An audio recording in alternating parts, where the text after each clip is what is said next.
I was on the phone last night with one of my girlfriends who's also a soul cycle instructor in a different market, and we were talking, and I was like, hey, like, do you read any of these books? Like, I just sit over here and I'm like, oh my God, everybody has the same tools I have. Like, sometimes it doesn't like occur to my brain that like not everybody is reading the things that I'm reading. Like, I'm like, oh my God, everybody must think the same way I do when they're having a bad day or they feel down on themselves, blah, blah, blah.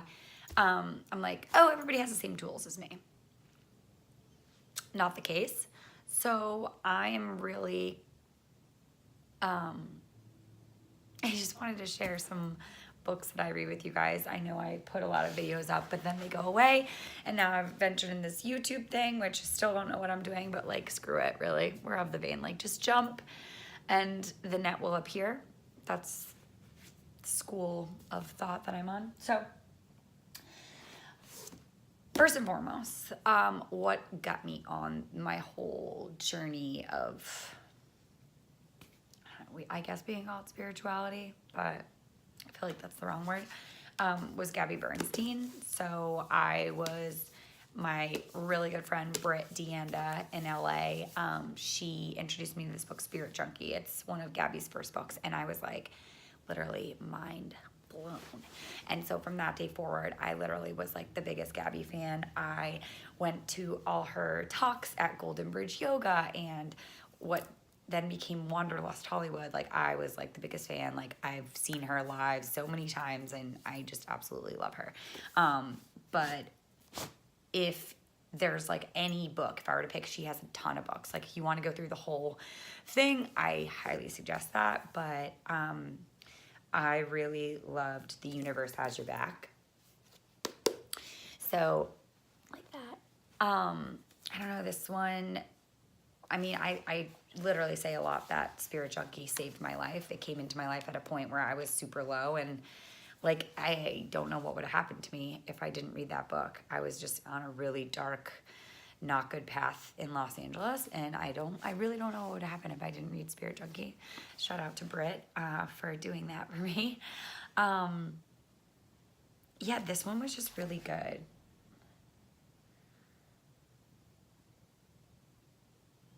I also do this thing with books. Whenever I have a book on my shelf or I'm feeling like I'm feeling some type of way, I'll like be like, okay, like, what do I need today?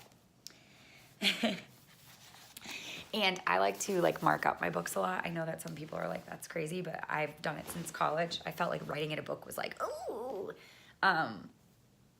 Understand that we are programmed to have more faith in fear than certainty in love.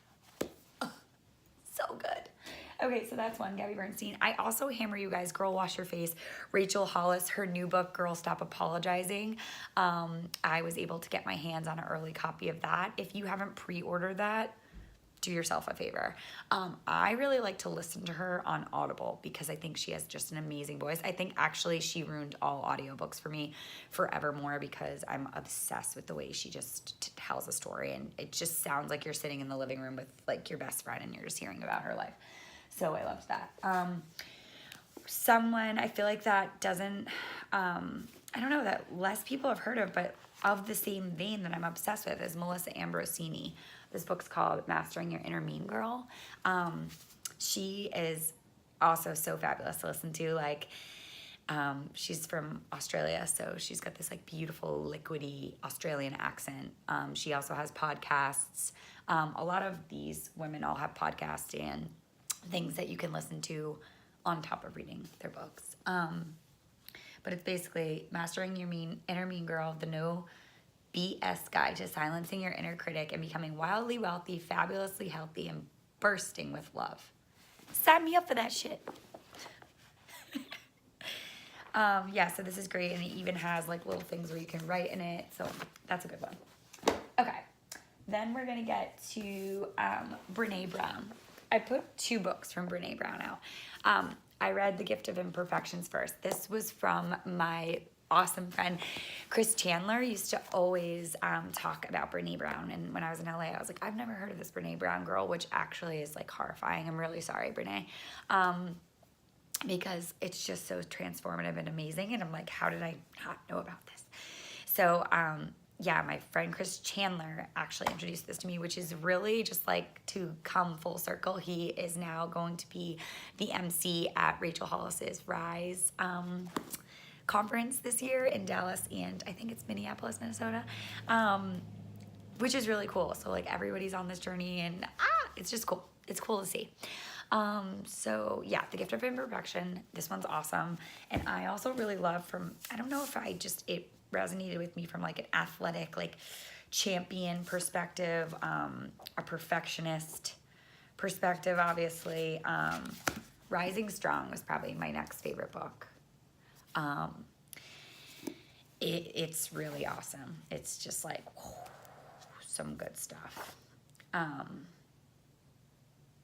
Yeah. So that one. Those are the ones I have for you today. I always, like I said, like to play that game where you go up to your bookshelf and you're just grab a random book and you're like, what do I need today? This fell out of the book, so I thought that was kind of cool. It says, speak your actions. I can't talk today.